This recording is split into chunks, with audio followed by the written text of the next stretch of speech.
जय हिंद शिक्षक साथियों। दक्षता परीक्षा 23 अप्रैल को होना सुनिश्चित है और दक्षता परीक्षा में शामिल होने वाले बिहार के तमाम अभ्यर्थियों को सफलता दिलाने का जो संकल्प सक्सेस की 92 ने उठा रखा है, इसी कड़ी को आगे बढ़ाते हुए टॉप 50 प्रश्न आप लोगों के लिए लेकर के आए हैं। एकदम बेहतरीन, जो कि हिंदी से प्रश्न है और गणित से प्रश्न है। हिंदी और गणित के इतने महत्वपूर्ण प्रश्न है कि ध्यान से देखिए, कहीं 8 से 10 मार्क्स यहीं से न छप जाए, इसलिए एकदम ध्यान से देखिएगा, एक एक चीजों को देखिएगा और कम से कम 7-8 प्रश्न यहां से लड़ सकते हैं। ध्यान से देखिएगा एक एक चीजों को। साथियों, एक महत्वपूर्ण खुशखबरी आप लोगों के लिए लेकर के आए। खुशखबरी यह है कि 8 तारीख से 22 तारीख तक आप लोगों के लिए डेली एक सेट प्रैक्टिस करवा रहे हैं, 8 तारीख से 22 तारीख तक। दूसरी बात, जो सेट प्रैक्टिस होगा वो अलग आपको चलेगा और 3 घंटे के लिए पूरी सिलेबस को शुरू से लेकर के अंत करेंगे, मात्र और मात्र ये 15 दिनों में। 3 से 3.5 घंटों की डेली क्लास होगी। क्लास शाम 6:15 में स्टार्ट होगा और लगातार 9 बजे के बाद तक चलने वाला है।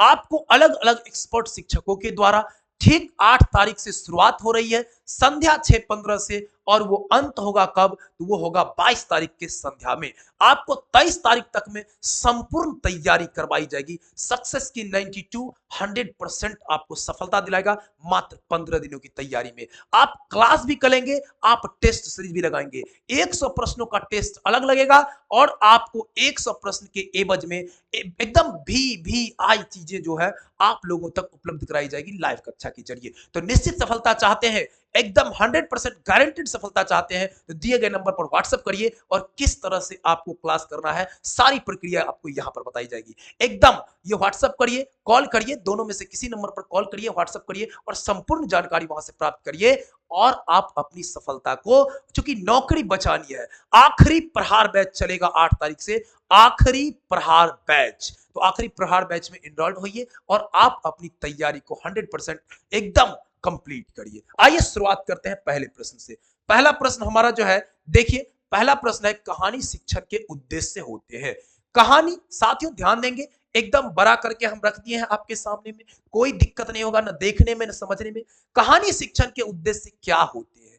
कहानी शिक्षण के उद्देश्य क्या होते हैं? देखिए, स्वस्थ मनोरंजन करना, कल्पना शक्ति का विकास करना, शब्द भंडार में वृद्धि करना, उपयुक्त सभी। जब भी साथियों कहानी का शिक्षण होता है, आप लोग अंग्रेजी अगर पढ़ाते होंगे तो एक अंग्रेजी में चैप्टर है राजाज ड्रीम। राजाज ड्रीम एक चैप्टर है 8वीं कक्षा में, 8वीं कक्षा में। उसी तरह साइकिल की सवारी एक चैप्टर है। ये सब जो साइकिल की सवारी जो चैप्टर है, ये बहुत ज्यादा मनोरंजन कराता है। राजाज ड्रीम चैप्टर को अगर आप देखेंगे तो उसमें क्या होता है, एक पूल में कूद जाते हैं लोग, एक खीर वाले में, एक गोबर मलमूत्र वाले में। एकदम गोबर वाले में राजा कूद जाता है, मतलब गोपाल को कुदा देता है, और जो है इसमें क्या कहते हैं, खीर वाले में राजा कूद जाता है। तो उसमें एक इतना अच्छा पॉइंट आ जाता है, एक दूसरे को साफ करने के लिए चाटा जाता है। तो बड़ा ही मतलब बच्चे बहुत ही ज्यादा हंसते खिलखिलाते हैं, मनोरंजन भी करते हैं और बहुत ज्यादा उससे ज्ञान भी एब्जॉर्ब करते हैं। कल्पना शक्ति का विकास होता है। जब भी कोई कहानी होता है तो बच्चे ध्यान केंद्रित करते हैं, और जब ध्यान केंद्रित करेंगे तो निश्चित ही क्या होगा, उनके अंदर कल्पना शक्ति का विकास होता है और शब्द भंडार तो होता ही होता है। इसलिए हम कहेंगे इसका आंसर हो जाएगा उपयुक्त में सभी। आ जाइए साथियों, अगर वीडियो अच्छा लगेगा तो लाइक जरूर करिएगा, अच्छा लगेगा तो निश्चित ही लाइक करेंगे, इतना तो कम से कम कर ही सकते हैं, और शेयर करना नहीं भूलिएगा साथियों, शेयर कर दीजिए। आपके एक शेयर हमें मोटिवेट करता है और जितना हम मोटिवेट होते हैं उतने बेहतरीन आपके लिए वीडियो लाने का काम करते हैं। आइए, कहानी की प्रस्तावना में प्रयुक्त कविता होनी चाहिए। देखिए, प्रस्तावना जो होता है साथियों, ये जो होती है, इसकी शुरुआत कैसे होनी चाहिए? तो सबसे पहले तो सरलता इसके अंदर होनी चाहिए, एकदम सिंपल वे में। दूसरा, कभी कभी होता है कि प्रस्तावना जो शुरू किया जाता है, तो प्रस्तावना शुरू किया जाता है तो लेखक से या कवि से कहिए, लेखक की जो होती है, लेखक की जानकारी जो होती है उनसे शुरू किया जाता है। ये भी अच्छी बातें हैं। प्रस्तावना जितना रोचक होगा, जितना मनोरंजन वाला होगा, बच्चे उतने इंटरेस्ट लेकर के पूरी कहानी को सुनेंगे। ठीक है, तो प्रस्तावना शुरुआत जितना बेहतर होगा, अंत उतना बेहतर ही होगा। तो ये होता है, तो सरल भी होना चाहिए, रोचक भी होनी चाहिए, अर्थात हम कह सकते हैं सरल और रोचक दोनों होना चाहिए। आ जाइए, आगे बढ़ जाते हैं, आगे बढ़ जाते हैं। कहानी के मार्मिक स्थलों की व्याख्या, एकदम देखिए कितने अच्छे अच्छे प्रश्न हैं। कहानी के मार्मिक स्थलों की व्याख्या किस सोपान में की जानी चाहिए? कहानी का जो मार्मिक मार्मिक स्थल है वो कहां पर किया जाता है? पुनरावृत्ति में, प्रस्तावना में, प्रस्तुतिकरण में, मूल्यांकन में। देखिए प्रस्तुतिकरण एक ऐसा चीजें है, जब प्रस्तुतिकरण कहानी का करे, कविता का करे, तो जहां उतार हो उतार, जहां चढ़ाव हो चढ़ाव, जहां पूर्ण विराम हो वहां उस तरह से, जहां प्रश्नवाचक चिन्ह हो वहां उस तरह से हमें जो है उस शैली में प्रस्तुत करना है। और जिस तरह से हम जितने बढ़िया से प्रस्तुत करेंगे, जितने अच्छी तरीके से प्रस्तुत करेंगे, समझ में बच्चों को उतने बेहतर ढंग से आएंगे, और जितने बेहतर ढंग से समझेंगे उनका विकास उतना बढ़िया होगा, उतना अच्छा होगा। नहीं, आ जाइए देखते हैं 4 नंबर। विद्यार्थी विद्यार्थी किसी कारणवश छूट गए अंशों को समझ सकते हैं। अगर मान लीजिए बच्चा नहीं आया विद्यालय, तो हो सकता है उस दिन की कक्षाएं मिस कर गया, तो कुछ न कुछ उसको अंश छूट जाता है। और जब छूट गया अंश तो उसको कैसे? तो उसको प्रस्तावना विधि द्वारा, प्रस्तुतिकरण द्वारा नहीं, पुनरावृत्ति के द्वारा। जब पुनरावृत्ति होगी तो वो छूटे गए अंशों को कवर कर पाएगा। ये जो है सो आपके लिए एकदम सही आंसर हो जाएगा। आ जाइए साथियों, अगला देख लेते हैं। 5 नंबर प्रश्न का आंसर क्या कहता है?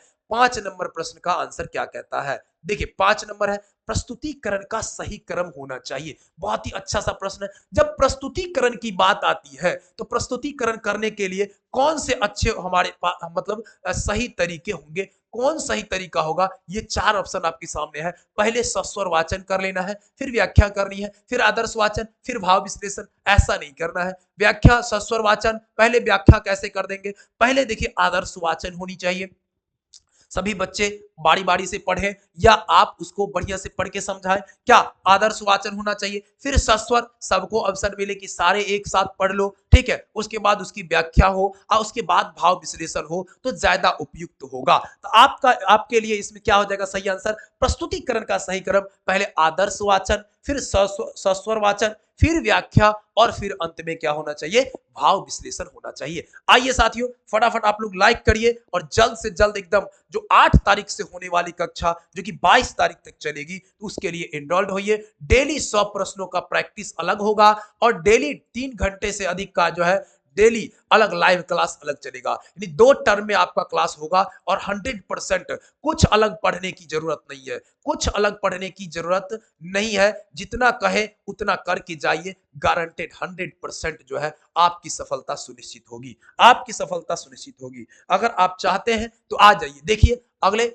यानी आप चाहते हैं तो नीचे देखिए नंबर चल रहा है, आप वहां से नंबर उठाइए, कॉल करिए, मैसेज करिए। लय, ताल एवं गति होती है। लय भी होना चाहिए, ताल भी होना चाहिए और गति भी होना चाहिए। ये कहां पर होता है? बताइए कहां पर हो सकता है? लय, ताल और क्या? लय ताल के साथ गति होना चाहिए। देखिए कहानी में लय ताल की जरूरत नहीं होती है, कविता में लय और ताल की जरूरत होती है। जैसे हम लोग पढ़ाते हैं, तू जिंदा है तो जिंदगी के जीत में यकीन कर, अगर कहीं है स्वर्ग तो उतार ला जमीन पर। पढ़ाने का तरीका देखिए, अगर ऐसे पढ़ेंगे, तू जिंदा है तो जिंदगी के जीत में यकीन कर, नहीं मजा आने वाला। नहीं, ऐसी को अगर पढ़ाते हैं, तू जिंदा है तो जिंदगी के जीत में यकीन कर, अगर कहीं है स्वर्ग तो उतार ला जमीन पर, ये गम के और 4 दिन, सितम के और 4 दिन, ये दिन भी जाएंगे गुजर, गुजर गए 1000 दिन। ये लय, ताल एवं गति, ये तीनों का सम्मिश्रण है कविता में। और जब इस तरह से अगर बच्चों को पढ़ाया जाएगा, निश्चित मनोरंजन भी होगा और निश्चित ही उसको अच्छी तरीके से सीखेगा, उसको अभ्यास भी करेगा, बोलने का प्रयास भी करेगा इस तरह से। तो निश्चित ही इस बात को हमें ध्यान रखना है। क्या हो जाएगा? कविता शिक्षण हो जाएगा। कविता शिक्षण के देखिए अगला, कविता शिक्षण प्रश्न कहता है कविता शिक्षण के समय समय ज्यादा ध्यान देना चाहिए। कविता शिक्षण के समय ज्यादा ध्यान किस जगह पर देंगे? कंठाग्र कराने पर, शब्दार्थ याद कराने पर, भाव सौंदर्य की ओर या प्रश्नोत्तर की ओर? किस पर देंगे? रटने की बात तो है ही नहीं, निगेटिव चीज है कंठाग्र करना, नहीं लेना है। याद कराना नहीं, याद नहीं कराना है, समझाना है। पढ़ते पढ़ते उसको अपने आप याद हो जाए, ऐसा तरकीब लगाना है। भाव सौंदर्य पर ज्यादा ध्यान देंगे। जैसे कविता आप लोग देखे होंगे, एक है कौन सा, एक कर्मवीर चैप्टर है, देख कर बाधा विविध बहु विघ्न घबराते नहीं, रह भरोसे भाग दुख भोग पछताते नहीं। इसका भाव बताएंगे और जब भाव सौंदर्यीकरण हो जाएगा तो निश्चित ही बच्चे समझिए तो नहीं, उसका मतलब तो समझे। देख कर बाधा विविध बहु विघ्न घबराती नहीं, मतलब क्या, जो बाधाएं हैं उसको देखकर घबराना नहीं चाहिए लोगों को, ठीक है। और देख कर बाधा विविध बहु विघ्न घबराते नहीं, और राह भरोसे भाग के भरोसा पर लोगों को रहना भी नहीं चाहिए। कि देखिए कर्म करना चाहिए, जितने बढ़िया से जितने अच्छी तरीके से कर्म करेंगे उतना फल उनको अच्छा मिलेगा। तो कर्म पर ध्यान देना चाहिए, भाव सौंदर्य की ओर हमें निश्चित रूप से ध्यान देना चाहिए, ये आपका सही हो जाएगा एकदम। देखिए इस तरह से हम लोग को भी पढ़ना है कि एक भी प्रश्न हमारा छूटे नहीं, एक भी प्रश्न हमारा छूटे नहीं। आइए देखते हैं, कविता शिक्षण से विद्यार्थियों का विकास होता है। कविता शिक्षण होगा, कल्पनाशीलता का विकास होगा, मौलिकता सृजनात्मकता का विकास होगा, संवेदनशीलता आएगा। निश्चित ही सभी आ रहे हैं तो डी आंसर सही होना चाहिए। यहां देख लीजिए डी में उपयुक्त सभी है, एकदम सही है। जब कविता पढ़ाया जाता है तो कल्पना में भी तो लोग जाते हैं, कल्पना में चले जाते हैं नहीं, तो लगभग लगभग चीजों का विकास होता है। आइए फटाफट देख लेते हैं, बाल गीतों में विशेषताएं होती है। बच्चों के लिए जो गीत है उसमें क्या विशेषता होती है, तुकबंदी, छोटे छोटे होते लाइन नहीं, कहते हैं मछली जल की रानी है, जीवन इसका पानी है, तुकबंदी होता है। सरल एवं छोटे वाक्यांश होते हैं, सरल होता है, आसान होता है और छोटे छोटे होते हैं नहीं, संगीतात्मक होता है, एकदम संगीतात्मक होता है, उपयुक्त सभी हो जाएगा एकदम। इसमें ध्यान देना है, बाल गीतों में ये सब आ जाते हैं, सारी विशेषताएं आ जाती हैं। आ जाइए प्राथमिक कक्षाओं के लिए, प्राथमिक कक्षाओं की बात हो रही है साथियों, ध्यान देंगे। प्राथमिक कक्षाओं के लिए सबसे उपयुक्त कविता कौन सा है, प्राथमिक कक्षाओं के लिए सबसे उपयुक्त कविता कौन सा है, वर्णनात्मक कविताएं, साहित्यिक कविताएं, बाल गीत और इनमें से कोई नहीं। क्या आंसर हो जाना चाहिए बता दीजिए। तो सबसे ज्यादा प्राथमिक कक्षाओं में बाल गीत पर ध्यान दिया जाता है, खेल खेल में शिक्षा होनी चाहिए, पाठ्य सहगामी क्रिया होनी चाहिए, पाठ्य सहगामी क्रिया के साथ पढ़ाई होनी चाहिए, तो एकदम बाल केंद्रित होनी चाहिए। और गीत नाद के माध्यम से बच्चों को एकदम हमें क्या करना है, एक दूसरे को जोड़ करके रखना है और बच्चे को अपने से लगाव बढ़ा के रखना है। तो निश्चित ही बच्चे जो है आएंगे विद्यालय तो कुछ न कुछ सीख करके ही जाएंगे। इन सभी चीजों पर हमें ध्यान देना है। आ जाइए, कविता शिक्षण के क्या उद्देश्य है, कविता शिक्षण के उद्देश्य क्या है, अपनी भाषा में अभिव्यक्त करना। ये जितने भी प्रश्न हैं वो दक्षता के मॉड्यूल से उठाए गए हैं, किससे, दक्षता के मॉड्यूल से, दक्षता के मॉड्यूल से एकदम ध्यान दीजिए। मॉड्यूल को पढ़ाया जा रहा है, आपको पूरी मॉड्यूल को हमने कवर कराया है। उसके बाद आपको सिलेबस से भी प्रश्न है, ठीक है, सिलेबस से भी पूरे मॉड्यूल को हमने एकदम सारे 10 सेट में पूरे मॉड्यूल को खत्म कर दिया है। उसके बावजूद भी और भी बहुत सारे सेट बने हुए हैं, बन गए हैं, तो निश्चित रूप से हर एक चीज आप तक पहुंचेगा। उसके बाद क्लास में एक अलग एक्सप्लेनेशन चलेगा। देखिए कविता शिक्षण के उद्देश्य है अपनी भाषा में अभिव्यक्त करना, बिल्कुल यही तो है, ये कंठाग्र करना नहीं है, पाठ को कविता पाठ करने की क्षमता उत्पन्न करना, उपयुक्त सभी। देखिए कविता शिक्षण का मूल उद्देश्य यही है कि बच्चे अपनी भाषा का विकास कर सके, उसका उसको जो है उसकी जो है अभिव्यक्ति कर सके, क्या कर सके, उसकी अभिव्यक्ति कर सके। इस बातों को हमें ध्यान रखना है, ठीक है। क्या हो जाएगा, चलिए आगे बढ़ जाते हैं। अगला क्या हो जाएगा सही आंसर, अगला हो जाएगा आपका, देखिए प्राथमिक कक्षाओं के लिए बड़ी उपयोगी एवं आकर्षक कविता शिक्षण क्या है। प्राथमिक कक्षा के लिए तो सीधी सीधी बात है कि गीत हो जाएगा, बस गीत विधि जो होगा, गीत के माध्यम से जब हम बच्चों को पढ़ाते हैं तो वो बच्चे जो है चीजों को अच्छी तरीके से समझ पाते हैं, नहीं उनको आनंद भी आता है, मनोरंजन भी होता है, और वो जो है उसको बार बार दोहराने का काम करते हैं, और बार बार दोहराने से उन्हें याद भी होता है। कविता शिक्षण की किस विधि में छात्र कविता का भाव, कविता का भाव व अर्थ बड़ी आसानी से समझ लेते हैं। देखिए कविता शिक्षण हो, ठीक है, कविता शिक्षण हो और उसमें क्या है, यहां पर कहता है भाव व अर्थ बड़ी आसानी से समझ ले बच्चा, वो किस विधि में, प्रश्नोत्तरी विधि में नहीं, शब्दार्थ विधि में नहीं, व्याख्या, अभिनय विधि सही हो जाएगा। अभिनय विधि में एक चैप्टर है, आप लोग देखे होंगे, बाल लीला क्लास 6 में है, बाल लीला है ना, मैया मोरी मैं नहीं माखन खायो, है ना, मैया मोरी मैं नहीं माखन खायो, मैं बालक बहियन को छोटो, छीको कही विधि पायो, मैया मोरी मैं नहीं माखन खायो। क्या मतलब है वहां पर? आप उसको अभिनय करवा सकते हैं, नाटक करवा सकते हैं। कैसे करवाएंगे अभिनय और नाटक? आप मान लीजिए एक जो है माखन का टोकरी वो माखन के लिए मटकुरी होता है ना, उसको बना लीजिए, उसको लटका दीजिए किसी तरह से, ठीक है। उसके बाद बच्चों को एक बांसुरी बना करके एक को कृष्ण जी बना दीजिए, और उस तरह से कुछ उसको बढ़िया से बना करके और एक्टिंग करवा सकते हैं। जब एक्टिंग होगा ना तो उसके दिमाग में, देखते हैं ना कोई सिनेमा देखता है तो सिनेमा पूरी तरीके से उसको याद रह जाता है, पूरी कहानी याद रह जाता है, लेकिन आप पढ़ाते हैं तो वो याद नहीं रहता है। उसी तरह से अगर इसको एक्टिंग के माध्यम से दिखाएंगे, हर एक चीज उसको याद हो जाएगा, और ये सबसे बेहतर हो सकता है। आइए आगे बढ़ जाते हैं, अगला देखते हैं। प्रत्येक भाषा की अपनी व्यवस्था होती है। किस किस चीजों की व्यवस्था होती है बताइए तो? प्रत्येक भाषा की अपनी व्यवस्था होती है। ध्वनि व्यवस्था, शब्द व्यवस्था, वाक्य व्यवस्था, सभी होता है। प्रत्येक भाषा, हिंदी, उर्दू, अंग्रेजी, सबका अलग अलग होता है। हर एक चीज नहीं होता है, हर एक चीज अलग अलग होता है। इस बात को ध्यान रखिएगा, सभी हो जाएंगे इसमें। आ जाइए, व्याकरण शिक्षण की विधि कौन सी है? देखिए, व्याकरण शिक्षण में जो विधि है वो सबसे बेहतरीन विधि कौन सा है? क्या अर्थबोध विधि, क्या वर्ण विधि या वाक्य विधि? जी नहीं, आगमन विधि जो होता है ये सबसे उपयुक्त है। आगमन विधि में हम लोग क्या जानते हैं साथियों? हम लोग जानते हैं पहले उदाहरण देंगे, उदाहरण देते हैं, उदाहरण से हम लोग चलते हैं आगे परिभाषा की ओर या आगे अन्य चीजों की ओर, लेकिन शुरुआत उदाहरण से होती है।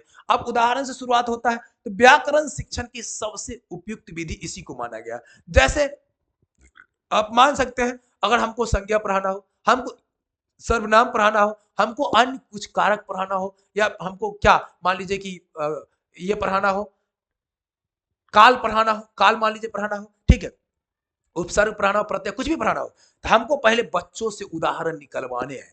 बच्चों से निकलवाना है। संज्ञा का है उदाहरण दीजिए, पूछेंगे ये क्या है, ये क्या है, ये क्या है, ये क्या है, बात बताएंगे यही सब तो संज्ञा है। सर्वनाम बताएंगे, कहते हैं तुम, कहते हैं वह, कहते हो ना मैं, ये क्या है, ये क्या है, किसी संज्ञा के बदले में प्रयुक्त होता है इसलिए सर्वनाम है। तो उदाहरण पहले बताएंगे और उदाहरण के बाद उसको हम ले चलेंगे किसमें? उसकी परिभाषा की ओर। ये हमारा हो जाएगा, ठीक है। आ जाइए अगला प्रश्न देखिए, किस विधि में व्याकरण सीखने की संभावना सबसे अधिक होती है? तो जैसे ही अभी आपने देखा आगमन विधि, तो आगमन विधि में ही ना सीखने की जो है विशेष क्या होगा, सबसे अधिक संभावना भी होगा। आगमन विधि में ही बच्चा सबसे अधिक व्याकरण को सीख सकता है। आ जाइए आगे देखते हैं, अगला प्रश्न हमारा क्या है, 17 नंबर देखेंगे। फटाफट लाइक करिए साथियों, लाइक करिए, एकदम से लाइक करिए और शेयर करिए, लाइक कर दीजिए और शेयर कर दीजिए एकदम से। और जो भी साथी एनरोल्ड नहीं हुए हैं वो 8969094103 पर या 8227871973 पर, ठीक है। देखिए, इन दोनों में से किसी नंबर पर व्हाट्सएप करिए, और निश्चित रूप से 8 तारीख से होने वाले 8 तारीख से होने वाले इस जो आखिरी प्रहार बैच है, इससे निश्चित रूप से जुड़िए आप लोग। आखिरी प्रहार बैच, आखिरी प्रहार बैच है, इससे जुड़े आप लोग और अपनी सफलता को 100% सुनिश्चित कर ले, ठीक है। आखिरी प्रहार बैच 8 तारीख को संध्या 6:15 से स्टार्ट हो रहा है और ये 9:15 तक चलेगा। संध्या 6:15 से चलेगा, 9:15 तक चलेगा, ठीक है। आइए एकदम देखिए, कहीं कुछ भी आपने पढ़ा, स्वाध्याय आपने किया, अच्छी बात है, बहुत आपने तैयारी की, लेकिन सक्सेस की 92 का मटेरियल एक बार निश्चित रूप से आप लोग पढ़ के देखिए, क्लास करके देखिए। 100% जो भी आप पढ़े होंगे वहां से यहाँ बेहतर मिलेगा। आ जाइए, आगमन विधि और एकदम टू दी पॉइंट मिलेगा, टू दी पॉइंट। आगमन विधि में कितने पद प्रयुक्त किए जाते हैं? तो आगमन विधि में ना 2 पद प्रयुक्त होता है। 2 पद, कौन कौन सा 2 पद होता है? एक हो जाता है आपको 2 पद होता है, एक हो जाता है प्रयोग विधि, एक होता है प्रयोग विधि, और दूसरा जो होता है सहसंबंधन विधि, सहसंबंधन विधि, सहसंबंधन विधि, सहसंबंधन विधि लीजिए, या इसको ऐसे भी आप लिख सकते हैं संबंधन, ठीक है, सहसंबंधन विधि लीजिए। तो ये प्रयोग विधि, प्रयोग विधि में क्या होता है?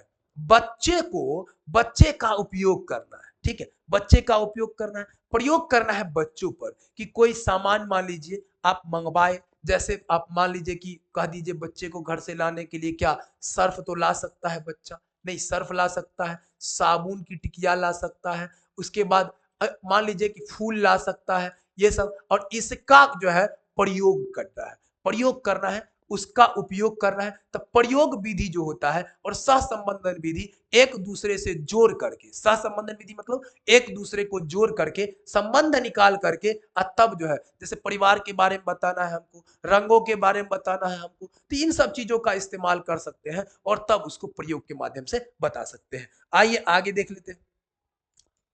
किस विधि के समर्थक, देखिए किस विधि, प्रश्न यह है किस विधि के समर्थकों के अनुसार व्याकरण की शिक्षा अलग से देने का कोई महत्व ही नहीं है।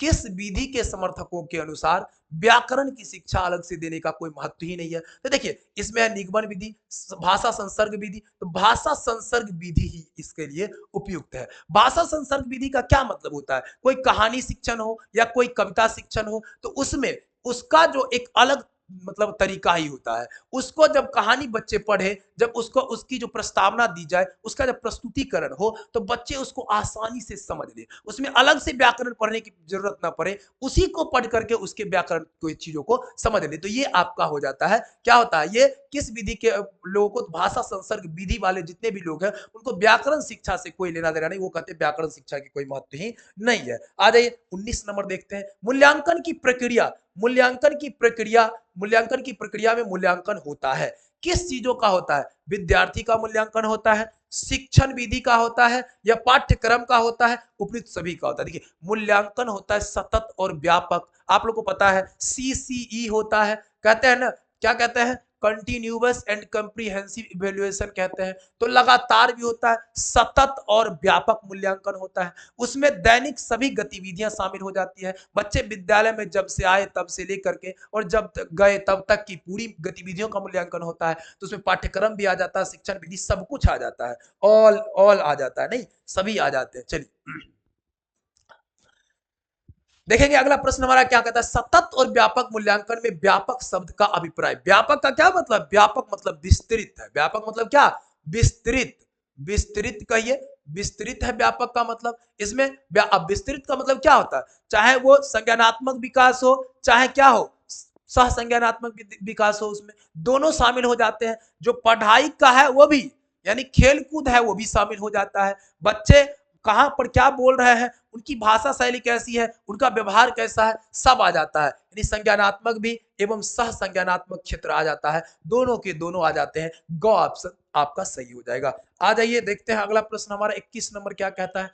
21 नंबर प्रश्न है, सतत मूल्यांकन का अर्थ क्या होता है। देखिए अब ये तो हो ही चुका है, नहीं, सतत मतलब क्या, लगातार, प्रतिदिन परीक्षा लेना, परीक्षा नहीं लेना है, मानसिक परीक्षा लेना नहीं, नहीं नहीं मासिक नहीं, नियमित रूप से क्षमता एवं कमजोरियों को जानना, नियमित रूप से क्षमता भी जानना है और कमजोरी का भी पता लगाना है। जब क्षमता और कमजोरी को जान जाएंगे तो फिर उसका निराकरण करना है, उसके अनुरूप हमें कार्य करना है। आज ये मूल्यांकन की विशेषता क्या होती है, विशेषता में सब आ जाता है। देखिए विशेषता हो जाता है उसकी वैधता भी, उसकी विश्वसनीयता भी, उसमें वस्तुनिष्ठ भी, रचनात्मक कहते हैं मूल्यांकन, कहते हैं ना रचनात्मक मूल्यांकन, जिसको अंग्रेजी कहे तो फॉर्मेटिव इवैल्यूएशन होता है, फॉर्मेटिव इवैल्यूएशन। ठीक है, चलिए आगे बढ़ जाते हैं, तो सभी हो जाएंगे इसमें आंसर। मूल्यांकन की विशेषता में क्या आ जाता है, सभी आ जाता है। सामान्यतः मूल्यांकन कितने प्रकार के होते हैं, सामान्यतः मूल्यांकन कितने प्रकार के होते हैं, तो मूल्यांकन को देखा जाए तो 3 प्रकार के होते हैं। आप कई जगह मात्र 2 देखते होइएगा,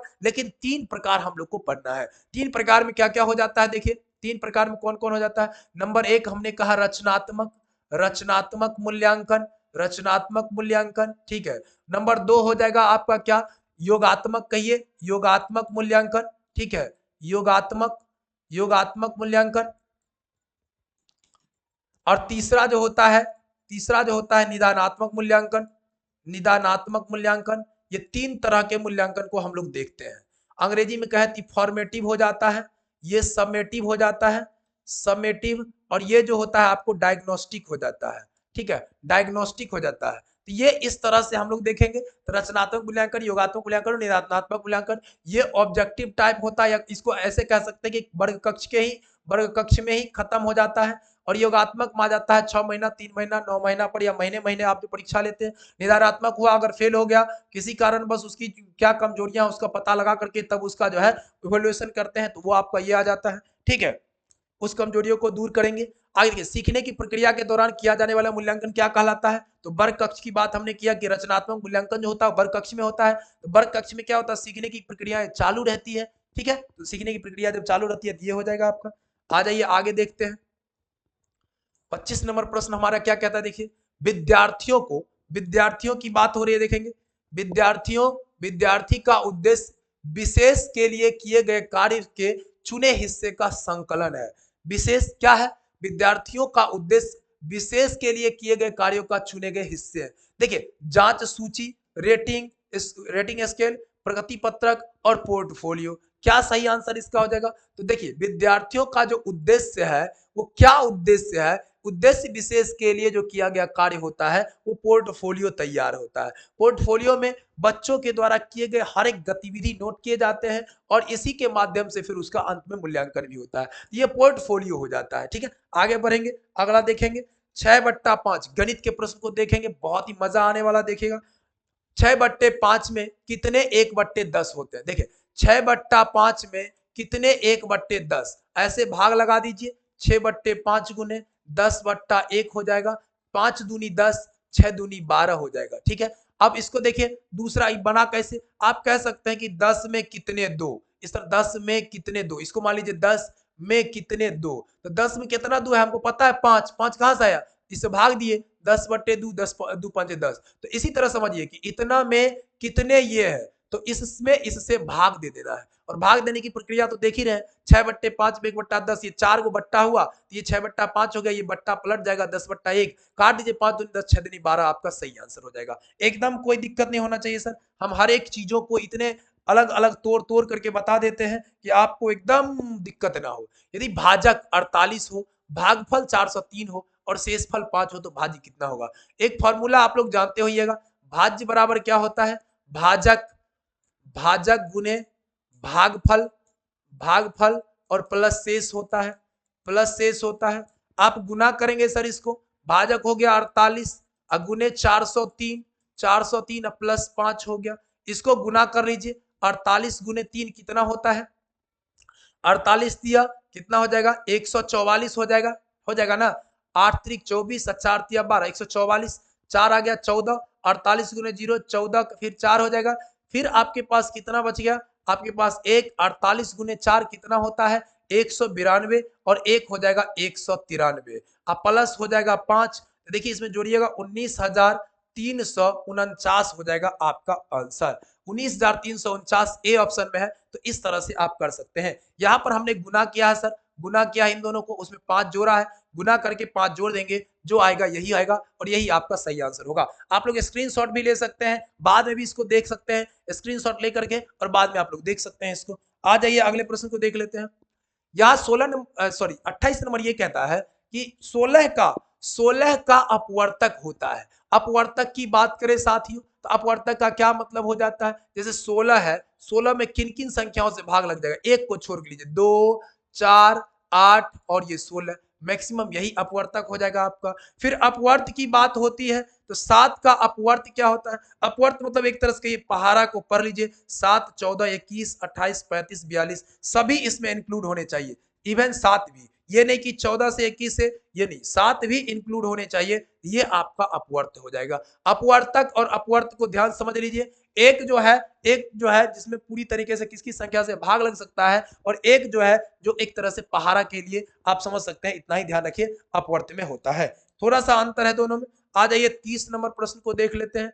30 नंबर प्रश्न हमारा क्या कहता है? वीडियो अच्छा लग रहा हो तो निश्चित ही लाइक करिए, शेयर कीजिए, और एकदम अंतिम प्रहार बैच से आप लोग जुड़िए।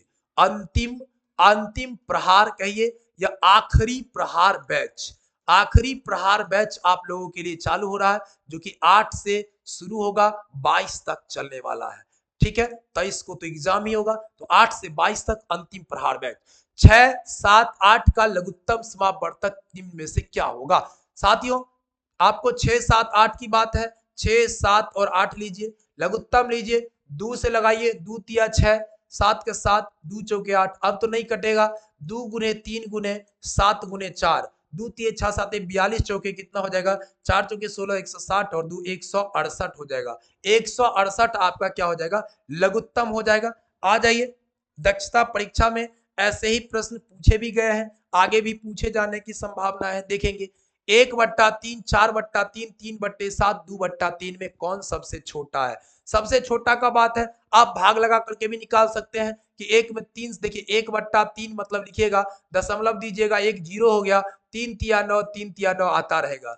4/3 लगाइएगा, पहले 4 एक में 3 एकम 3 दशमलव, फिर 3 3 आएगा, फिर 3/7 में लगाइएगा, दशमलव दीजिएगा, एगो जीरो, 7 चौके 28, उसके बाद 2 जीरो, 7 दूनी 14, ये आ जाएगा। और एक बच गया 2/3, इसमें भाग लगाइएगा, दशमलव दीजिएगा, 6 से लगेगा, 3 6 18 होगा। तो सबसे छोटा तो आपको यहीं पर आ गया 0.33 वाला, जो कि 1/3 है, जो कि आपका ऑप्शन ए हो जाएगा। तो ऐसे भी आप लगा सकते हैं। दूसरा तरीका ये कर सकते हैं, लघुत्तम ले सकते हैं सबका, जैसे मान लीजिए 1/3 है, 4/3 है, 3/7 है, और कितना है 2/3। नीचे वाले सबका लघुत्तम लीजिए, और लघुत्तम देखिएगा कितना आएगा, तो 21 आएगा। 21 आप लिख दीजिए सब में, 21 आप सब में लिख दीजिए, 21 सब में लिख दीजिए।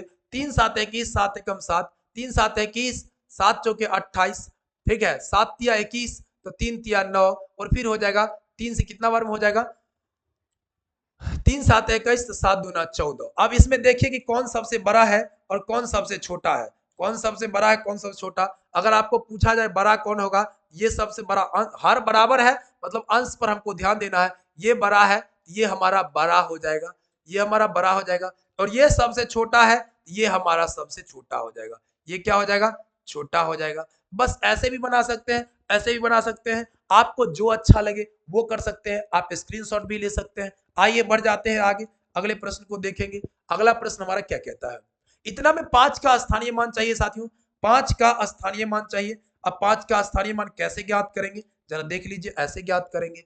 यहां देखिए कितना है, 456.37 है। आप 5 के सामने 5 लिख दीजिए, जितने हैं अंक उतने जीरो डाल दीजिए, दशमलव जहां पर है डाल दीजिए। अब आप देखेंगे दशमलव के बाद जीरो की कोई वैल्यू नहीं होती है, ये आपका 50 सही सही आंसर हो गया। आ जाइए आगे बढ़ जाते हैं, अगले प्रश्न को देखते हैं। 1 हेक्टोमीटर कितने मीटर के बराबर होते हैं, ध्यान देंगे, 1 हेक्टोमीटर कितने मीटर के बराबर होते हैं, 1 हेक्टोमीटर 100 मीटर के बराबर होते हैं। ध्यान रखेंगे कितने, 100 मीटर के बराबर होते हैं।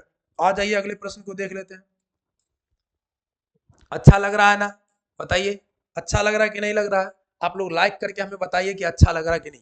जितना अधिक लाइक रहेगा, हम समझ जाएंगे कि हमने जो बताया आप लोग को, निश्चित ही आप लोग को समझ में आया। देखिए, और ये बहुत ही फायदेमंद चीज सब है। एक मजदूर की मजदूरी 170 रुपया प्रतिदिन है। 15 दिन मजदूर की 20 दिनों की मजदूरी कितने रुपए होंगे। देखिए, सबसे पहले तो 170 रुपया मिल रहा है, और 15 दिन काम करेगा, 15 मजदूर काम करेगा, सॉरी, तो 15 मजदूर के लिए कितना हो जाएगा बताइए, 17 दहाई के 100, 17 या 51, 510 हो जाएगा, नहीं हो जाएगा, बताइए होगा कि नहीं है। नहीं नहीं, 510 कैसे हो जाएगा, ये तो गलत बता रहे हैं। देखिए 510 नहीं होगा, 17 डेढ़ नहीं, 510 नहीं, 510 का कितना हो जाएगा।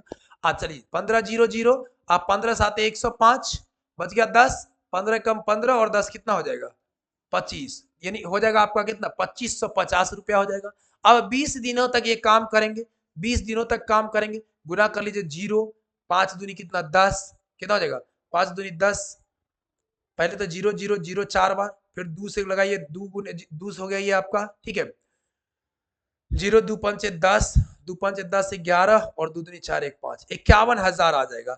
अच्छा ऐसे बताए तो देखिए थोड़ा सा विलंब लग गया, लेकिन अब क्या करना, क्या था तरीका, क्या होता, 170 रुपया और 15 आदमी और 20 दिन काम करेगा, सीधा सीधा 15 दूनी 30, 3 गुने 17, 51 हो जाएगा। एक जीरो ही वाला था, 2 जीरो यहाँ पर है, 51,000 हो जाएगा। ऑप्शन नंबर जहां भी होगा 51,000, वही आपका सही आंसर होगा। ऑप्शन नंबर सी में है 51,000, देख लीजिए, ये आपका सही आंसर हो जाएगा। आ जाइए 35 नंबर देख लेते हैं।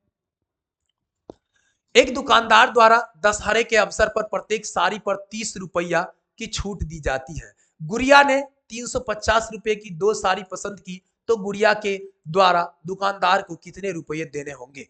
ध्यान दीजिएगा, सबसे पहले ये बात है कि 30 रुपया का छूट है, और 350 की 2 साड़ियां खरीदी है, तो 350 में 2 साड़ी है, ये 2 साड़ी है, और एक साड़ी पर 30 छूट है, तो 2 साड़ी पर 60 रुपया छूट होगा। इसमें से 60 घटा देंगे तो 290 रुपया हमारा हो जाएगा। ये 290 क्या हो जाएगा हमारा, ये आंसर हो जाएगा। 290 आपका बी ऑप्शन में है, ये सारी पर छूट हो जाएगी। आइए आगे बढ़ जाते हैं, अगले प्रश्न को देखते हैं। 18 डिग्री का पूरक कोण क्या होता है? पूरक कोण और संपूरक कोण के बारे में हमने कई बार आप लोग को बताया है। पूरक कोण का मतलब होता है जब दो कोणों का योग 90 डिग्री हो, और संपूरक का मतलब होता है कि जब दो कोणों का योग 180 डिग्री हो। जब 90 डिग्री हो तो जब 90 डिग्री हो दो कोणों का योग तो पूरक, और जब 180 हो तो संपूरक। तो एक 18 दिया है, दूसर 72 होगा, तभी तो पूर जाएगा ना। इनमें से कोई नहीं आंसर होगा। 72 8 80 10 90, 72 वाला जो होगा वो पूरक हो जाएगा। तो मिस्टेक नहीं यहाँ पर करना है। पूरक का मतलब दो का योग 90 और संपूरक का मतलब दो का योग 180। तो 90 पुराना है तो 18 है, 72 हो जाएगा आपका सही आंसर। आ जाइए आगे बढ़ जाते हैं। अगला देखिए, 5 किलोग्राम मसाले से, 5 किलोग्राम मसाले की बात हो रही है। देखिए 5 किलोग्राम मसाले से 250 ग्राम मसाले की कितने पैकेट बनाए जा सकते हैं? 5 किलोग्राम मतलब भैया 5000 ग्राम। 1 किलोग्राम में 1000 ग्राम होता है, तो 5 किलोग्राम में 5000 ग्राम हो गया। 250 ग्राम ये भी ग्राम में है, और 250 ग्राम हो गया, ये भी ग्राम में आ चुका है, ये भी ग्राम में आ चुका है। काट दीजिए, 25 दूनी 50, 20 पैकेट बनाए जाएंगे साथियों। कितना? 20 पैकेट बनाए जाएंगे। एकदम भी आई लगा लीजिए इसको। ऐसे ही प्रश्न छपने वाले हैं आपको एग्जाम में। ठीक है, आ जाइए आगे बढ़ जाते हैं। 37 के बाद 38 नंबर देख लेते हैं। 38 हमारा क्या कहता है? देखिए, एक आयताकार खेत की लंबाई, आयत भी पढ़ना है आपको, वृत्त भी पढ़ना है आपको, त्रिभुज भी पढ़ना है। एक आयताकार खेत की लंबाई और चौड़ाई क्रमशः 0.7 और 0.5 किलोमीटर है। इसके चारों ओर 4 बार लगाने के लिए आवश्यक तार की लंबाई कितनी होगी? यानी एक आयताकार खेत कुछ इस प्रकार की लंबाई है इसका 0.7 किलोमीटर, और ये 0.5 किलोमीटर। 0.7 हो जाएगा, सामने वाला 0.5 हो जाएगा। लंबाई बराबर होता है, चौड़ाई बराबर होता है, तो लंबाई चौड़ाई बराबर हो गया। इन दोनों को जोड़ लिए, कुल परिमाप जो हो जाएगा 7 7 14, 5 5 10, 14 10 24, 2.4 किलोमीटर हो जाएगा। कितना बारी में? एक बारी तार लगाएगा तू, लेकिन लगाना कितना बार है? 4 बार लगाना है। चारों ओर 4 बार, चारों ओर 4 बार। तो इसको 4 से मल्टीप्लाई कर देंगे, 2.4 इंटू 4 हो जाएगा। 24 चौक 96 होता है। 9.6 किलोमीटर का तार लगेगा। कितना तार लगेगा? 9.6 किलोमीटर का तार लगेगा। बताइए कोई दिक्कत है क्या? कहीं समझने में कोई दिक्कत है? हमें नहीं लगता है दिक्कत होना चाहिए। फटाक से स्क्रीनशॉट लीजिए और फटाक से क्या कीजिए, एकदम उसको बाद में कॉपी पर बना लीजिएगा। निश्चित रूप से अभ्यास कीजिएगा। ऐसे ऐसे प्रश्नों का अभ्यास करेंगे तो हमें लगता है कि कोई दिक्कत नहीं होगा। प्रश्न कैसा भी पूछे एकदम बना देना है। एक बगीचा की लंबाई 20 मीटर और चौड़ाई 15 मीटर है। इसके चारों तरफ बांस का घेरा लगाने के बाद 500 रुपये में कितना रुपया बचेगा यदि 1 रुपये मीटर घेरा लगाने का खर्च 5 रुपया है? देखिए ध्यान दीजिएगा। अब ये जो है आयताकार बाग है, मान लीजिए। सवाल देखिए आयत से ही है, लेकिन थोड़ा सा परिवर्तित है। ये 20 मीटर लंबा, ये 15 मीटर चौड़ा, ये 20 मीटर लंबा, ये 15 मीटर चौड़ा। अब इसमें चारों तरफ अगर बांस का घेरा लगाएगा तो 20 20 40 और 15 15 कितना हो जाएगा? 30। तो 70 मीटर का बांस लगेगा, 70 मीटर का बांस लगेगा, और 1 मीटर का 5 रुपया लगना है। कितना लगना है? 1 मीटर का 5 रुपया। तो 70 गुने 5 कितना हो जाएगा? 7 5 35, 350 रुपया उसको लगेगा। वो दिया कितना? 500 दिया है, 500 दिया है, और 350 रुपया उसको लगना है। तो 150 रुपया उसको वापस कर देगा। कितना खर्च करने के बाद बचेगा? 150 रुपया बचेगा। बताइए कोई दिक्कत है ऐसे प्रश्नों में? ऐसे ऐसे प्रश्न ही आपको पूछे जाएंगे, और हमें नहीं लगता है कि समझने में कोई दिक्कत होगा। आप निश्चित रूप से इसका अभ्यास करेंगे, ऐसे प्रश्नों का अभ्यास करेंगे, कोई दिक्कत नहीं होने वाला है। आइए, मजे से अपनी नौकरी को सुरक्षित रखना है तो आइए हमारे आखिरी प्रहार बैच को निश्चित ज्वाइन करिए आप लोग। एक आयताकार बाग की लंबाई 45 मीटर है और चौड़ाई 35 मीटर है। तो 40 मीटर भुजा वाले वर्ग के क्षेत्रफल और आयत के क्षेत्रफल में कितना अंतर होगा? दो बातें हैं। देखिए, एक आयत है, अब हम क्षेत्रफल पर आ गए। एक आयत है, ये 45 मीटर लंबा है और 35 मीटर चौड़ा है, और एक वर्ग है, यहाँ पर देख लीजिए, ये वर्ग है, ये वर्ग, और वर्ग का जो भुजा दिया हुआ है ये कितना दिया हुआ है? 40 मीटर भुजा दिया हुआ है।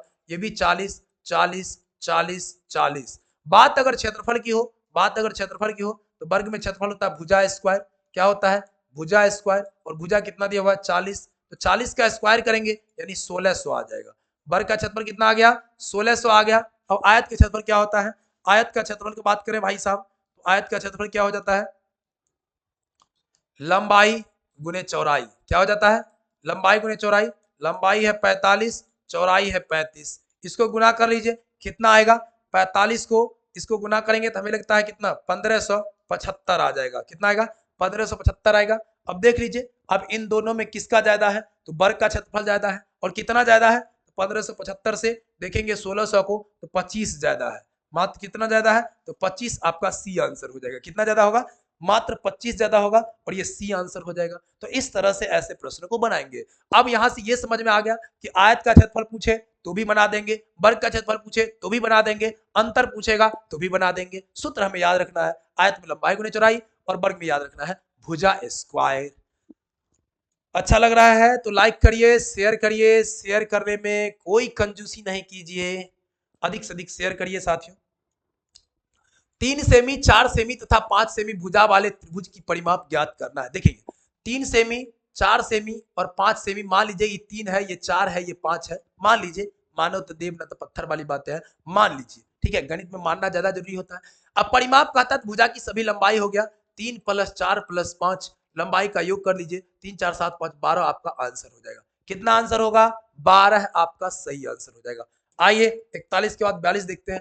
वर्ग की भुजा दोगुनी करने पर, ध्यान देंगे, वर्ग की भुजा दोगुनी करने पर क्षेत्रफल कितना गुना हो जाएगा।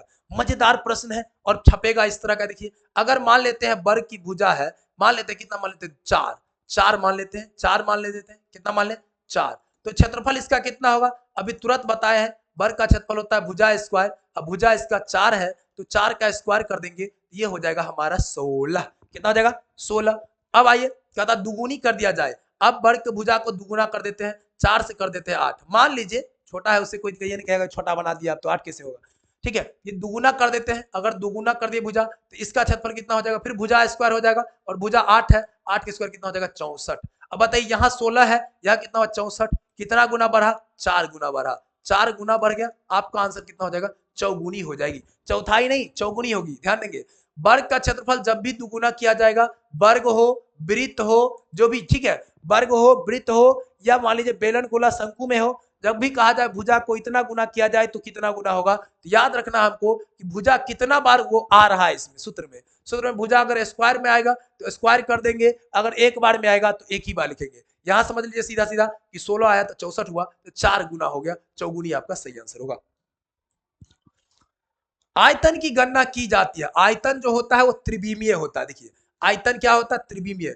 आयतन ज्ञात करते हैं, जैसे मान लीजिए कि घन में ही, उदाहरण के लिए ले लेते हैं यहाँ पर घन एक, घन में कितना बीमा होता है, इसमें देखिए आप लंबाई भी होता है, ये लंबाई, ये चौड़ाई और ये इसकी ऊंचाई भी होती है, तो लंबाई चौड़ाई ऊंचाई तीनों होता है, एल बी एच होता है, इसलिए ये त्रिविमीय संरचना होती है, एक विमीय द्विविमीय नहीं होता है। आइए 44 देखते हैं, 1 9 1 9 25 49, अगला क्या होगा। देखिए एक जो है एक का वर्ग होता है 1, 3 का वर्ग होता है 9, 5 का वर्ग होता है 25, 7 का वर्ग होता है 49। देखिए 1 3 5 7 ये विषम में लिया गया है तो आगे 7 के बाद 9 का वर्ग होना चाहिए, 81 आपका सही आंसर होगा। एक तरह से कहिए तो रीजनिंग से प्रश्न है ये, लेकिन ये गणित में भी ऐसे प्रश्न छोटे छोटे प्रश्न पूछे जाते हैं। आ जाइए अगला देखिए 45 नंबर क्या कहता है। 45 नंबर प्रश्न हमारा ये कहता है, प्रश्न क्या कहता है 45, देखिए किसी संख्या को उसी संख्या से गुना करने पर 729 प्राप्त होता है तो संख्या क्या होगा। मतलब किसी संख्या, मान लीजिए संख्या x है और उसी संख्या मतलब x से गुना करने पर 729 प्राप्त होता है, x गुने x क्या होता है, x स्क्वायर बराबर 729 हुआ, स्क्वायर हटेगा इधर रूट में चला जाएगा, x बराबर रूट अंडर 729 हो जाएगा, और 729 का अगर वर्गमूल निकालिएगा, गुणनखंड करिएगा तो कितना हो जाएगा, हमको लगता है 3 तिये 9, 9 तिये 27, 27 तिया 81, 81 तिया 300, 8 तिया 24, 243, 243 तिया 729 होता है। अब यहाँ देखिए 2 गो 3 गो, ये कितना हो गया 1 2 3 गो, 3 बार जोड़ा लगेगा तो 3 तिये 9, 9 तिये 27, कुल मिलाकर देखा जाए तो रूट से बाहर आ जाएगा 27, और ये इसका जो होगा संख्या 27 आपका सही आंसर हो जाएगा। तो ये था सर 45 प्रश्न हमने अभी देखे, 50 प्रश्न हमने कहा था शुरू में, लेकिन 45 के बाद आपको आ जाता है कौन सा, ईवीएस के प्रश्न आते हैं। अगले वीडियो में आपके लिए हम ईवीएस के साथ जो बच गए वो आपको प्रश्न हम करवा देंगे, ठीक है। 45 के बाद 46 से फिर अगले वीडियो में हम 55 प्रश्न लेके आएंगे, एक में वैसे भी 45 और दूसरे में 55 हम लेकर के हमेशा से आते हैं, तो ये 45 और 55 का सीरीज 100 प्रश्न आपको मिल जाएगा, एक सेट पूरा हो जाएगा, ठीक है। चलिए एक बात और जान लीजिए, आज शाम में 5:30 बजे से लाइव क्लास दी जाएगी, 5:30 से लाइव क्लास होगा। लाइव क्लास में जुड़े आप लोग। और सबसे बड़ी बात है कि एकदम आखिरी प्रहार बैच को आप लोग बिल्कुल नहीं भूलिए। आखिरी प्रहार बैच आपको निश्चित सफलता दिलाएगा। आखिरी प्रहार बैच निश्चित सफलता दिलाएगा। 15 दिनों की क्लास और 15 दिन में अपनी सफलता को 100% सुनिश्चित करिए। आइए साथियों, वीडियो अच्छा लगा हो लाइक करिए, कमेंट करिए, दोस्तों के साथ शेयर करिए। बहुत बहुत धन्यवाद।